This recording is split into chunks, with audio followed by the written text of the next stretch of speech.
Days இங்கே பாருங்கள் கட்டையெல்லாம் வச்சுருக்குறாங்க. அந்த குளிருக்கு வந்து ஸ்டார்ட் ஆயிடுச்சு. ஓகே, கட்டையெல்லாம் வச்சுருக்குறாங்க. அப்புறம் அங்கே பார்த்தீங்கன்னா அது ஒரு லிக்விட் அந்த ப்ளூ கலர் இருக்கும், அது வந்து விண்ட்ஷீல்ட் லிக்விட்னு சொல்லி. இப்போ இந்த வைப்பர் இருக்குல்ல, இது வந்து ஸ்னோவில் வந்து இப்போ வெளியெல்லாம் நிறுத்திட்டு போனோம்னா ஃப்ரீஸ் ஆயிரும் இல்லைங்களா, அந்த உள்ள தண்ணி வந்து காருக்குள்ள இருக்கிறது அது ஆயிருமில்ல, வைப்பர் போட முடியாதுல்ல, அந்த லிக்விட் ஊற்றிட்டோம்னா அது வந்து அப்படியே வாட்டர் தண்ணி அப்படியே வச்சுருக்கும். ஸோ இதுதான் இங்கே நான் வர்றேன் பெட்ரோல் பங்க்கு. இருங்க ரிவர்ஸ் எடுத்துக்கிறேன், கொஞ்சம் கார் கொஞ்சம் பெருசு. ஆண் பாவத்தில் வர்ற மாதிரி பார்த்தீங்களா, கிட்ட வந்துருச்சு. ஆண் பாவத்தில் வர்ற மாதிரி இது ஒரு கையிலேயே ஓட்டுறேன்னா, ஆண் பாவத்தில் வர்ற மாதிரி பாண்டியன் வந்து பாண்டியராஜன் கேவரில் முட்டிச்சுன்னா சொல்லு. இல்லை பாண்டியன் இல்லை, அங்கே வந்து அந்த ரோட்டில் போகிறவர் வந்து கேட்பார், தம்பி முட்டிடுச்சுன்னா சொல்லு அப்படின்னா, வரலாம் வரலாம் வரலான்னு சொல்லி அவர் முட்டினதுக்கப்புறம் சொல்லுவா அப்படி முட்டிருச்சுங்க அப்படின்னு சொல்லுவா. அப்படி ஒரு பாருங்கள், இதை திரும்ப போகிறோம். ஒரு கட் ரோடு தான், சின்ன ரோடு. பெட்ரோல் போட்டு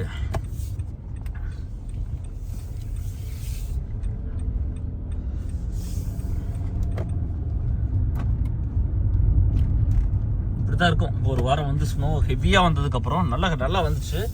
பட் இதை விட இதுக்கு முன்னாடி வந்து இன்னும் ஹெவியாக இருந்துன்னு சொன்னார். நம்ம இப்போ சிக்ககோல் இருந்தோம், அப்போ வந்து இங்கே ரொம்ப நிறையா இருந்துன்னு அவர் நம்ம வீட்டுக்கு ஆப்போசிட் இருந்தவர் சொன்னார் இல்லைங்களா. பாருங்கள், இதான் நம்ம வீட்டுக்கு போகிற வழி. ஸோ இந்த மாதிரி தான் இருக்குது ஸ்னோ வந்து.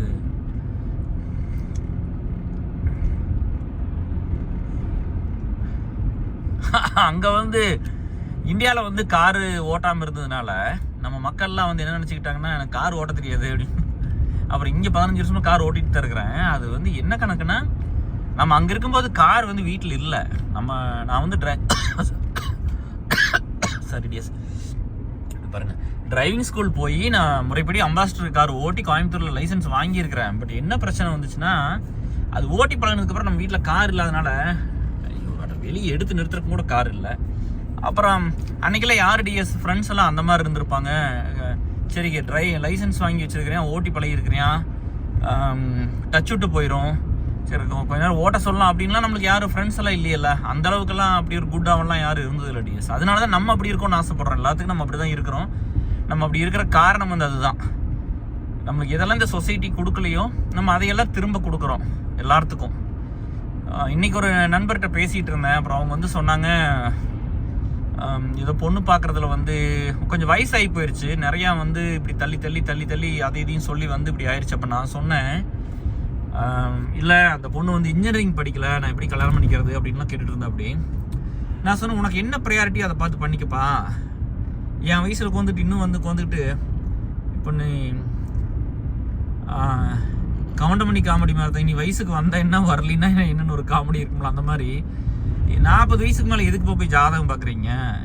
40 வயசு மேலே இங்கே பாருங்க, ஏதோ வேலை நடந்துட்டு இருக்குது. இங்கே கொஞ்சம் இடம் இருக்குதுப்பா, இங்கே கொஞ்சம் வீடு கட்டுறாங்க, இது நம்ம பக்கத்து கம்யூனிட்டி. இது 40 வயசுக்கு மேலே அதெல்லாம் பார்க்க வேண்டியது இல்லை டிஎஸ். 40 வயசுக்கு மேலே blood pressure, sugar, heart beat, beats per minute, இதெல்லாம் தான் நம்ம செக் பண்ணணும். 40 வயசுக்கு மேலே போய் நம்ம பார்க்க வேண்டியது ஜாதகமோ அம்மா சொல்லு அப்பா சொல்லு அப்படின்லாம் பார்த்துட்டு இருக்க வேண்டியது இல்லை. உங்களுக்கு பிடிச்சா கட்டிக்கங்க. அப்புறம் சொன்னேன், அப்படி நான் சொன்னேன், நான்லாம் அப்படியே பார்த்து கல்யாணம் பண்ணிக்கிட்டேன். நான் எம்சிஏ படித்தேன், எனக்கு எம்சிஏ படித்த பிள்ளை வேணும்னா கட்டிக்கிட்டேன். அது நம்மளுக்கு அந்த பொண்ணு அவங்க என் ஒய்ஃபுக்காக தான் டிஎஸ் இந்த லைஃப் எல்லாம். நான் அம்மானு இல்லாமல் போயிடுச்சு. சரி ஒய்ஃபுக்காக எல்லாம் பண்ணணும்னு நினச்சி ஆத்மாத்மா பண்ணினது அந்த வாழ்க்கையெல்லாம்.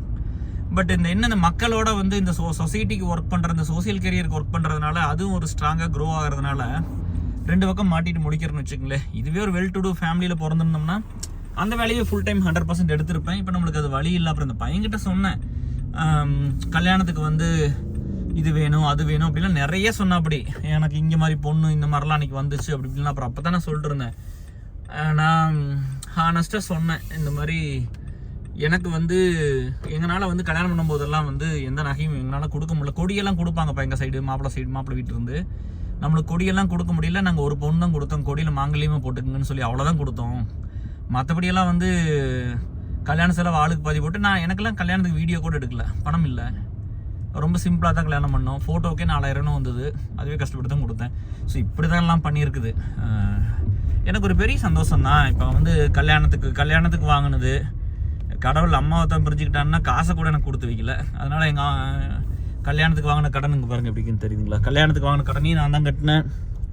இந்த பேக் சைடு படிக்கிறக்கு வாங்கின லோனையும் நான் தான் கட்டினேன், ஒய்ஃபையும் நான் தான் படிக்க வச்சேன். ஸோ இப்போ இன்றைக்கி எல்லோரும் இது எல்லாமே வந்து கடவுள் நம்மளுக்கு ஆசீர்வதிச்சிருந்தாரு. நம்ம உண்மையாலுமே ஹார்ட் ஒர்க் பண்ணோம், நம்ம இந்த இடத்துக்கு வந்துட்டோம். இவ்வளோதான். இப்போ நம்மளுக்கு கொடுத்ததெல்லாம் வச்சுட்டு நம்ம பெருமைப்படுறதுக்கும் ரொம்ப பெருசுனால எப்போவுமே நம்ம ஃபீல் பண்ணிட்டு கிடையாது. ஏன்னா கொடுத்ததெல்லாம் கடவுளுக்கு எடுத்துக்கவும் தெரியும். நம்மளை எங்கேருந்து வந்தோமோ அங்கே திரும்ப அனுப்புவார். பட் அதுக்கு முன்னாடியே நம்மளுக்கு பிளஸ்ஸிங் இருந்தால் தான். இங்கே பாருங்க, இதான் நம்ம வீட்டுக்கு பின்னாடி. நான் அங்கேருந்து காட்டுவோம்ல கண்ணாடி வழியா, இங்கே பாருங்கள், அதான் நம்ம வீடு அந்த கார்னரில். இங்கே பாருங்க இங்கே எப்படி இருக்குதுன்னு பாருங்கள், ஸ்னோலாம். ஸோ அதனால் கல்யாணம்னு வந்துருச்சுன்னா ஒரு ஃபேமிலியை பில்டு பண்ணுறதா நீங்கள் பார்க்கணுமே தவிர அதில் நிறைய இருக்கும் டிஎஸ். அதை பற்றி நிறைய பேச சொல்கிறீங்க. நான் கண்டிப்பாக வந்து அதை வேணால் இன்னொரு ஆடியோவை பண்ணி அது எனக்கு கேட்டிருந்தீங்க. நம்ம ஒன்றும் பெரிய சக்ஸஸ்ஃபுல்லான ஒரு ஆளுகள்லாம் கிடையாது டிஎஸ். பட் என்னென்னா இப்போ யாருமே அதை பேசுறதுக்கு விரும்புறது இல்லையா, ஹெசிடேட் பண்ணுறதுக்கு. இப்போ நல்ல விஷயங்கள், அனுபவங்கள் அவங்க வாழ்க்கையில் வந்து ரொம்ப இப்போ ஒர்க் பண்ணுற பசங்களே வந்து பேசுறது இல்லைங்க. இப்போ அவங்க வந்து 20 வருஷம் வேலை செஞ்சுருக்கலாம், 20 வருஷம் குடும்பம் நடத்திருக்கலாம், குழந்தை பெற்றுருக்கலாம், குழந்தைகளை வளர்த்திருக்கலாம், இல்லை ஒரு ஹோம் மேக்கராக இருந்திருக்கலாம், பிஸ்னஸ் பண்ணுறவங்களா இருக்கலாம். சொசைட்டியை பேஸ் பண்ணியெல்லாம் யாருமே ஒரு வீடியோலாம் பண்ணுறதில்ல, சரிங்களா. ஆனால் அவங்க என்ன பண்ணுறாங்கன்னா தேர் ஓகே டு டூ. இப்போ நான் இங்கே போயிட்டேன், அந்த ஷோ அப் பண்ணுற வீடியோக்கெல்லாம் அவங்க தேர் ரெடி. நான் இங்கே போயிருக்கிறேன், இந்த ட்ரிப் போயிருக்கிறேன், இங்கே பாருங்க இத்தனை கூட்டத்தை வச்சுக்கிறேன், இவங்களோட இப்படி போகிறேன், நான் இந்த டான்ஸ் போடுறேன், இந்த பெருமைப்படுத்திக்கிறதும் அதுக்கெல்லாம் அவங்க ரெடியாக இருக்கிறாங்க. ஆனால் சொசைட்டிக்கு வந்து ஒன்று ஷேர் பண்ணிடலாம், நம்ம அனுபவத்தை சொல்லிடலாம், நம்ம லைஃப்பை சொல்லலாம், யாருக்காவது ஒருத்தருக்கு பிரயோஜனமாக இருக்கும், ஒருத்தர் கைட் பண்ணலாம், அப்படிங்கிறதெல்லாம் யாருக்குமே அப்படியெல்லாம் வர்றதில்ல. அதை கொண்டு வரணுங்கிறது தான் இவ்வளோ கஷ்டப்பட்டு நம்ம ஒர்க் பண்ணுறோம்.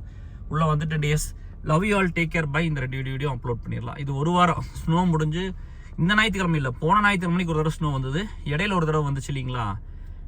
ஃப்ரைடே வந்துச்சு இல்லையா, ஃப்ரைடே சாட்டர்டே வந்துச்சு. பாருங்க இப்போ எவ்வளோ வந்து இன்னும் ஒரு வாரமாக 9 நாளாக பனி வந்து கரையாமல் அப்படியே இருக்குதுன்னா இப்போ எவ்வளோ குளிர் இருக்கும், எவ்வளோ தூரம் ஸ்னோ வந்திருக்குன்னு பாருங்கள். இது பாதி போயிடுச்சு டியர்ஸ். வந்த அன்னைக்கெல்லாம் பார்த்தீங்கன்னா இதில் இன்னொரு மடங்கு இருந்துச்சு, சரிங்களா.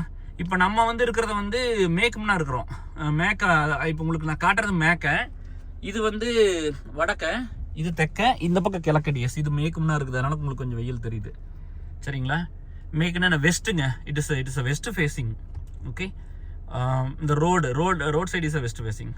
Love you all, take care by.